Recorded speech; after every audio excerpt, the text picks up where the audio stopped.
আপোনাৰ বিষয়ে একোৱে গম নাপাওঁ যে বেমাৰটো কেনেকুৱা মই আজিলৈকে চাবাও পাইছোঁ কিন্তু মানুহবিলাক দিয়া দি দেখা পাওঁ তাৰ ঘৰৰ আগে কিবা প্লাষ্টিকৰ বেৰা দেখা পাওঁ কিন্তু বেমাৰটোৰ বিষয়টো অলপ জানিব পাৰিলে নিশ্চয় মোৰ ল'ৰা ছোৱালী ক'লে ভাল পালাকৈ আমি নিজেও ভাল পালোঁ যাৰ কাৰণে এইখিনি কৈয়ে মোৰ কিবা ক'ব লাগে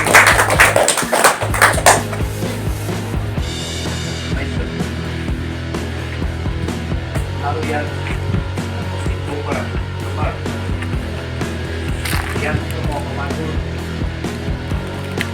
প্ৰতিকৰ্তাসকল অভিভাৱকসকল আছে আমাৰ জ্ঞান সমাজৰ সাধাৰণ সম্পাদক বাণিজ্য চুমুকাৰী ডাঙৰীয়া আৰু জ্ঞান সমাজৰে কোঅৰ্ডিনেটৰ চন্দ্ৰপ্ৰসাদ ডাঙৰীয়া আৰু আমাৰ জ্ঞান সমাজৰে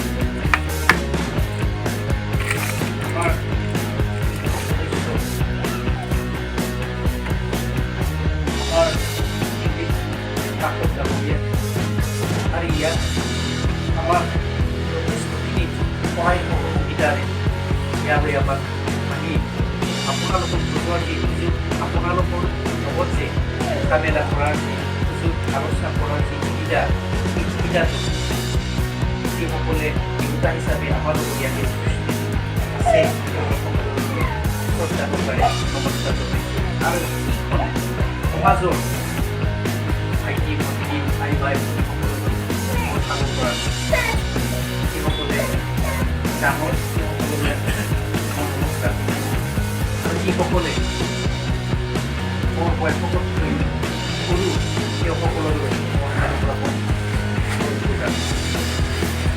এতিয়া চিধা চিধি কথাটো কৈ যাব বুলি ভাবিছোঁ প্ৰথমতে ক'ব লাগিব এইখন জ্ঞানসমূহ সমাজে সমাজ সেৱা কৰিবৰ কাৰণে সমাজ সেৱক মানুহসকলৰ দ্বাৰা গঠিত এটা সমাজ কৰোণা কি বস্তু কৰোণা এতিয়া আমাৰ মানুহে নাজানে আৰু ইয়াৰ পৰা পৰিত্ৰাণ পাবলৈ হ'লে আমি কি কৰিব লাগিব এই কি বস্তু কি বেমাৰ ইয়াৰ সম্পৰ্কে সুধিছিলে নিশ্চয় কিছুমানে জানে যিহেতুকে বৰ্তমান মোবাইলৰ যুগ নেটৰ যুগ এই নেটত থৈ দিয়ে বহুত মানুহে জানে আৰু সজাগতা এনেকুৱা মিটিং পাতি বহুত ডক্টৰেই হওক নাৰ্ছেই হওক বা ইফালে কিছুমান হস্পিটেলৰ পৰাই হওক টিম আহি পেলাই সজাগতা শিবিৰ পাতি বুজাই দিয়া হৈছে কিছুমান জেগাত ইয়াৰ পৰা বহুতখিনি জানিবলৈ সক্ষম হ'ল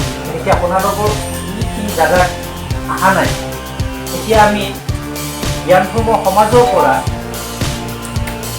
আপোনালোকক এই কৰোণাৰ সম্পৰ্কে কোভিড-19 সম্পৰ্কে ক'বলৈ ওলাইছোঁ কোভিড-19 কৰোণা বুলি ক'লে এই কৰোণাটো ক'ত উৎপন্ন হৈছিলে এইটো ক'ব লাগিব এই উৎপন্ন ঠাইখিনি ক'ত হৈছিলে বুলি ক'বলৈ গ'লে চাইনাত হৈছিলে চাইনাৰ পৰা আহি আহি বহুত পৃথিৱীত সিঁচৰিত হ'ল এতিয়া লাষ্ট আমাৰ ভাৰতত অসমত আমাৰ এই বিটিডি অঞ্চলত আহি থিতাপি লৈছে বহুত মানুহ মৰি গ'ল আৰু মৰিবলৈ গৈ আছে বহুত মানুহ এতিয়াও কৰোণা হৈ আছে আৰু হ'বলৈ ধৰিছে আৰু নিশ্চয় হ'বলৈ গৈ আছে আৰু ইয়াৰ পৰা পৰিত্ৰাণ পাবলৈ হ'লে আমি নিজকে প্ৰথমে দূৰত্ব বজাই ৰাখি চলিব লাগিব আমি কৰোণাৰ নামত চিকিৎসা বিচাৰিলেও এতিয়াও চৰকাৰেও চিকিৎসা দিবলৈ পৰা নাই কৰোণাটো এটা বেমাৰ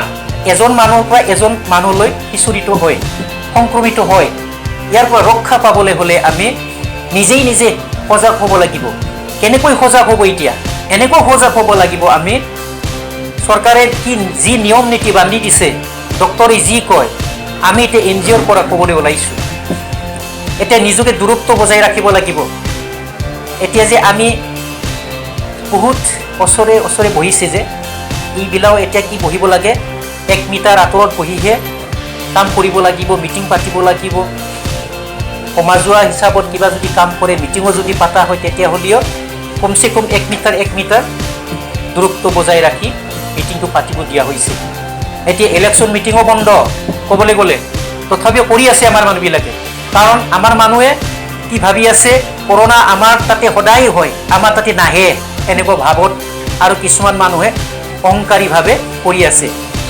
কৰোণাতকৈ আমাৰ ৰাজনীতিৰ যি শাসন, ৰাজনীতিৰ যি ক্ষমতা, এই ক্ষমতাটো লাগে।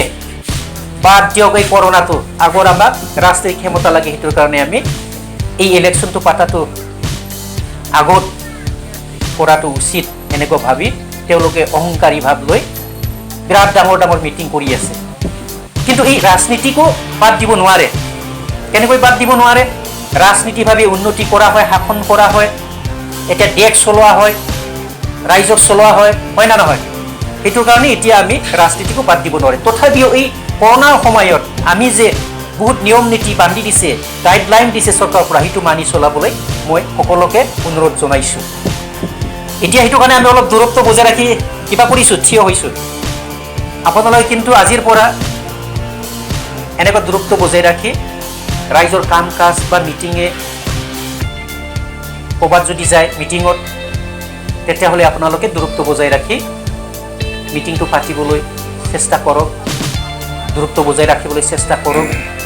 এইটো মই প্ৰথমে আপোনালোকক আহ্বান জনাইছোঁ। আৰু কিবা যদি অলপ কিবা যদি কি হয়, এই কি বুলি কয় যে চৰ্দি লগা জ্বৰ কাহ হয়, এইটোৱে প্ৰথম আগজাননী। সেইটোৰ কাৰণে এইটো হৈয়ে থাকে বুলি ভাবিব নালাগে। সেইটো যদি হয় তেতিয়াহ'লে আপোনালোকে চিধাই ডক্তৰক দেখাই পেলাই এই প্ৰাথমিক অৱস্থাতে যদি চিকিৎসা লয় তেতিয়াহ'লে ভাল হয়।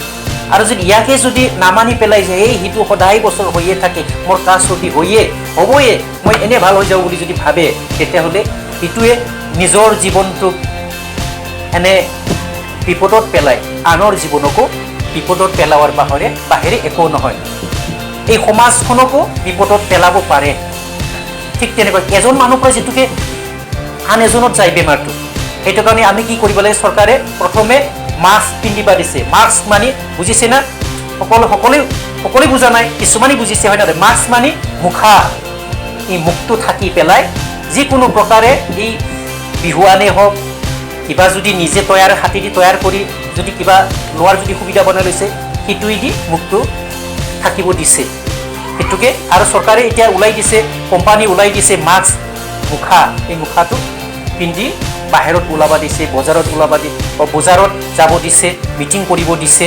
সেইটো কাৰণে আমি লগত এই মুখাটো লৈছোঁ। এইটো বৰ্তমান আমি লোৱা নাই, তথাপিও লৈছোঁ, এইটো ল'ব লাগে। আৰু সেইটো নহ'লে গুৱাহাটীত গ'লে কি বেলেগত 500 টকা ফাইন, আৰু যদি ছেকেণ্ড বাৰ পায় তেতিয়াহ'লে 1000 ফাইন, এনেকুৱা চলি আছে।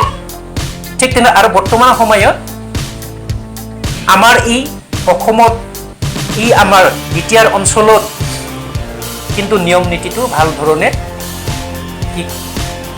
আমি মানিব পৰা নাই বা মানি চলোৱা নাই, যাৰ ফলত এই বিটিডি অঞ্চলতো কৰোণা হৈ এজন ডক্তৰ মৰিল কোকৰাঝাৰত, আৰু এতিয়া বহুত মানুহ মৰিছে। আৰু বয়োজ্যেষ্ঠ মানুহসকলে বেছি ইয়াৰ পৰা দূৰত্ব বজাই ৰাখি চলিব লাগে।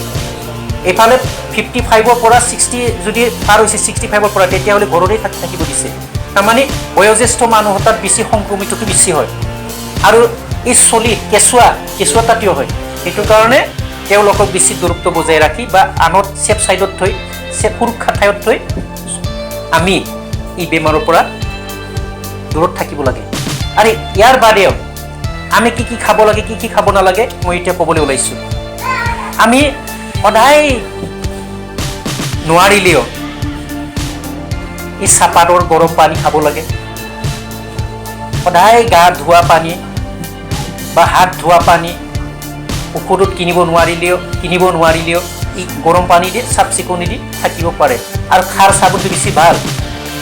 আৰু ঘৰতেতো খাৰ থাকে, এই খাৰটো খাব লাগে।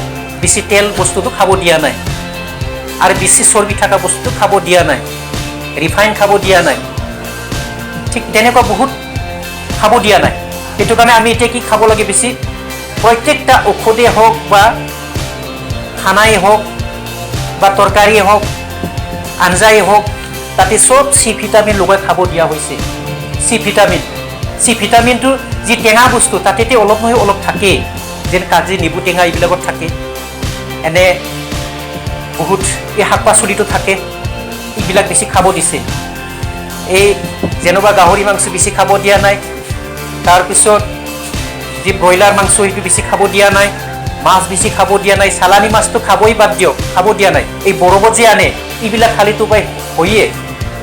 সেইটো কাৰণে ইয়াৰ পৰা বচাবৰ কাৰণে আমি সদায় চৰকাৰী যি ৰুল নিয়ম নীতি বনাই দিছে এই নিয়ম নীতিটো আপোনালোকেও নিশ্চয় মানি চলাব বুলি আশা ৰাখিছোঁ।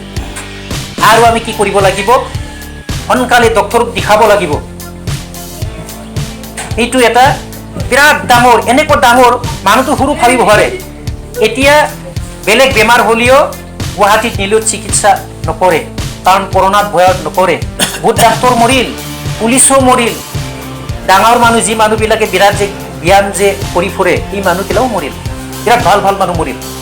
আমাৰ তাতে আহিলেতো আমি বেছি মৰিম, কাৰণ আমি একো নামানো। আমাৰ খাৱাৰ খাদ্যটো বেছি ভাল নহয়, য'তে ত'তে যি পায় তাকে খায়, আৰু য'তে ত'তে আমি কি কৰে হাগা মুতা কৰে, আৰু য'তে ত'তে যাই আমি ঠাণ্ডা পানী খাওঁ।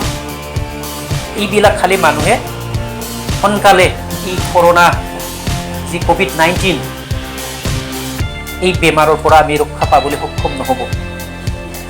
যিয়ে হওক মানুহে বচাব লাগিব, নিজে নিজে সজাগ হৈ বচাব লাগিব, নিজকে বচাব লাগিব, আনকো বচাব লাগিব। কিন্তু নিজে মইহে হ'ব, মইহে মৰিম, আপোনাৰ কি হৈছে সেইটো কোৱাটো কিন্তু ইয়াৰ ঔষধ নহয়, যুক্তিসংগত নহয়। আপুনি মৰাৰ লগে লগে আপোনাৰ তাত কৰোণা হোৱাৰ লগে লগে বেলেগতো হ'ব। সেইটোৰ কাৰণে আপোনালোকে সদায় এই আৰু পালে এই নিমুনিয়া, টাইফইড এইবিলাকো কৰোণাৰ লগতে কিবা হয় আহে। চব বস্তুটোৱে জাপি একদমবাৰে লাষ্টত গৈ যি হাওঁফাওঁ সেইটো বন্ধ হয়, অক্সিজেন কম হয়। এতিয়া অক্সিজেন দিবলৈ চৰকাৰে সক্ষম হোৱা নাই। GMCত গ'লেও এই কিবাটো অক্সিজেনটো দিব পৰা নাই। অক্সিজেন দিব নোৱাৰিলে বা দিবাত নাটনি হ'লে তেতিয়াহ'লে মানুহটো ৰক্ষা নপৰে, মৰি যায়। সেইটোৱে আচল। সেইটো কাৰণে আমি যিমান পাৰে সিমানেই আমি সজাগ হৈ বচাব লাগিব নিজে। এতিয়া বুজিলে না নাই কৰোণাটো বুজিছে ন? এতিয়া বুজিলে? এতিয়া সেইটোৰ কাৰণে ৰক্ষা পাবলৈ হ'লে আমি প্ৰায় এই ব্ৰইলাৰবিলাক বাদ দিয়ক, কাৰণ আমি মানৱ সেৱা কৰিবৰ কাৰণে যিহেতুকে এই জ্ঞানপ্ৰসূ সমাজ গঠন কৰি লৈছোঁ। সেইটো কাৰণে আপোনালোকক এই সজাগ কৰাটো মানৱ সেৱাৰে দায়িত্ব। সেইটো এটা সেৱা, আৰু মানৱ সেৱা মানৱ সেৱাই শ্ৰেষ্ঠ ধৰ্ম। সেইটো কাৰণে আমি ধৰ্মকো মানো। ধৰ্ম মানে কি? চব ধৰ্মকেই আমি মানো। তাৰমানে জ্ঞানে ধৰ্ম, ধৰ্মই জ্ঞান, জ্ঞানৰ অবিহনে ধৰ্মই নহয়, হ'ব নোৱাৰে। য'ত জ্ঞান নাই তাত ধৰ্মও নাই, এইটো আমি বিশ্বাস কৰোঁ।